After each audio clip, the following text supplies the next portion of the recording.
आचार्य श्री, मेरा प्रश्न था, जैसे हुंडा उत्सर्पणी काल है, क्या ऐसा उत्सर्पणी हुंडा उत्सर्पणी काल भी होगा? असंख्यात अवसर्पणी और उत्सर्पणी काल बीत जाने के बाद हुंडा अवसर्पणी काल होता है।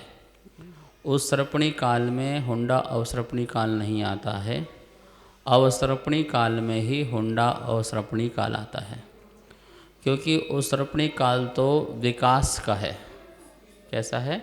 विकास। उसमें हर चीज़ विकास होना है, हर चीज़ समृद्ध होना है।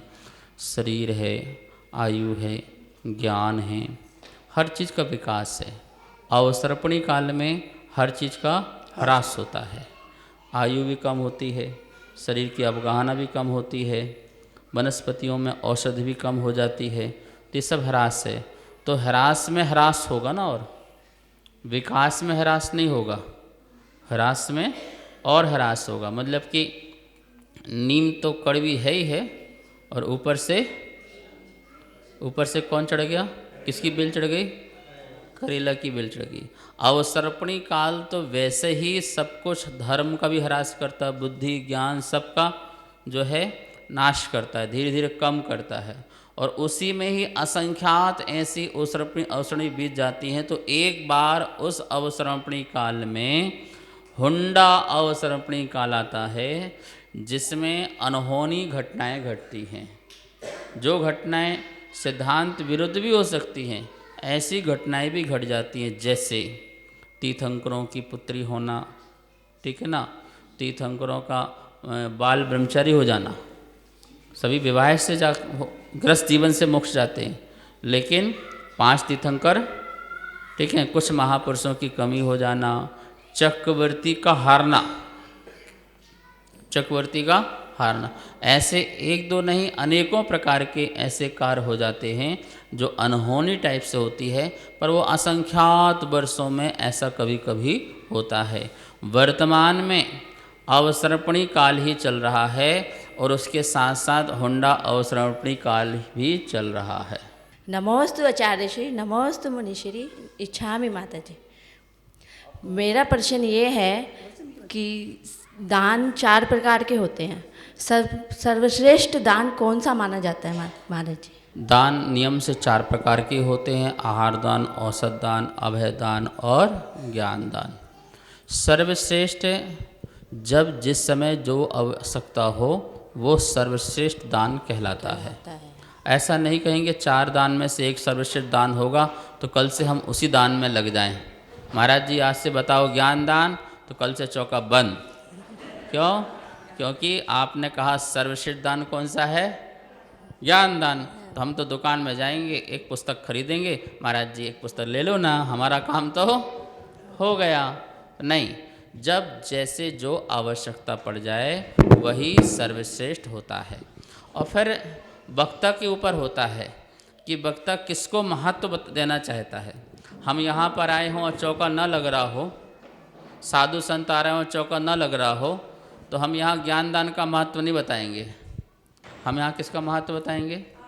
आहार दान की महिमा गाएंगे। भैया आपने आहार दान दिया, मान लो तुमने मुनियों को मोक्ष दे दिया। क्या दे दिया? क्योंकि उस आहार दान के बल से वो समाई करेंगे, वो साधना करेंगे, अपना स्वाध्याय करेंगे, कर्म की निजरा करेंगे, ध्यान करेंगे, और क्या पाएंगे फिर? तो तुम्हारे आहार दान का कितना बड़ा महत्व है। तो हमने आपके अंदर आहार दान की रुचि पैदा की। इसका ये मतलब नहीं है कि ज्ञान दान श्रेष्ठ नहीं है, इसका ये मतलब नहीं है कि अभय दान श्रेष्ठ नहीं है। जब मुनियों पर घोर उपसर्ग हो रहा हो तो आपको अभय दान बड़ा श्रेष्ठ है। जब मुनि रास्ते में चल रहे हों, विहार कर रहे हों और आप विहार करा रहे हों, तो अभय दान श्रेष्ठ है। मुनियों की रक्षा करना आपका कर्तव्य है। उन पर कोई उपसर्ग ना हो, उन पर कोई दुख न पैदा हो, उनकी साधना में कोई अंतर ना आए, तो उस समय क्या होगा? वो अभयदान श्रेष्ठ हो जाएगा। मुनिराज ठंड हो रही हो और आपने बसतिका दे दी, आपने अपना घर खाली कर दिया, धर्मशाला खाली कर दिया, अथवा कुटिया बनवा दी, कुछ भी कर दिया, और आपने उसमें ऐसी व्यवस्था की, तो उस समय आपका सर्वश्रेष्ठ दान कौन सा हो गया? बोलो, अभय दान हो गया। कि आपने मुनि धर्म की उनकी रक्षा की है, तो वो समय अभयदान श्रेष्ठ हुआ। अब मुनिराज बीमार हैं, महाराज जी शास्त्र ले लो, पढ़ लो। भैया अभी शास्त्र नहीं चाहिए, अभी क्या चाहिए है? तो अभी तो आप अच्छे वैद्य को बुलाओ, महाराज जी को वैद्य को दिखाओ, उसकी प्रासुक शुद्ध औषधि बनवाओ और मुनिराज को स्वयं निज हाथ से जाकर के उनको दे करके आओ। उस समय सबसे बड़ा दान कौन सा है? औषधि दान। अरे स्वस्थ रहेंगे तो संयम बचेगा, जब स्वस्थ ही नहीं रहेंगे तो संयम भी चला जाएगा। तो इसलिए आप उस समय कहा जाएगा कि आपने औषधि क्या दे दी? मुनिराज को जैसे मोक्ष ही दे दिया हो। तो ठीक है ना। तो हर समय अलग अलग प्रसंग में अलग अलग चीज़ों की श्रेष्ठता बताई जाती है।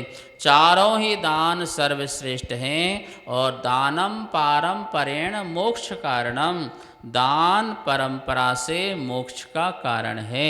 आवश्यक देखिए, जिस समय जो आवश्यक हो उस आवश्यक को श्रेष्ठ मान करके आप दान दीजिए। मोस्तु मुनिश्री, मेरा आपसे प्रश्न है, 5 पापों में से सबसे बड़ा पाप कौन सा होता है जिनमें सारे ही पाप आ जाते हैं? जो तुम मम्मी से ज़्यादा डिमांड करते हो ना, वही पाप है। हमें ऐसे कपड़े चाहिए, हमें ऐसा खिलौना चाहिए, हमें ऐसा भोजन चाहिए, तो जो बहुत सारी डिमांड करते हो ना आप, वो डिमांड ही क्या है? डिमांड ही क्या है? सबसे बड़ा पाप है। परिग्रह सबसे बड़ा पाप है। जितना आप जोड़ोगे, 1 मकान, 2 मकान, 10 मकान, फिर घर, फिर गाड़ी, फिर घोड़ा, फिर ये, फिर वो, कितना सारा सामान हो जाएगा। उस सामान की कितनी सारी टेंशन हो जाएगी, कितनी सारी चिंता हो जाएगी, क्या करें क्या ना करें, कहाँ रखें, कैसे करें, ये करें वो करें। और उसके कारण ही लोग झूठ बोलते हैं, फिर हिंसा करते हैं, फिर चोरी करते हैं, गलत काम करते हैं, गलत रास्ता अपनाते हैं, बेईमानी करते हैं, धोखाधड़ी करते हैं, धोखा देते हैं, मायाचारी करते हैं, बहुत सारे पाप हो जाते हैं। तो बेटा परिग्रह ही सबसे बड़ा पाप है, इसलिए ज़्यादा डिमांड मत करना, ठीक है। जो आप दोगे हम उसमें खुश हैं, ठीक है ना। अपना आज का काम हो गया, कल का कल देखेंगे, ठीक है। परिग्रह महापाप है। कार्यक्रम अगमधारा के पुण्यार्जक थे श्री दिगंबर जैन मंदिर, लोधी कॉलोनी, दिल्ली।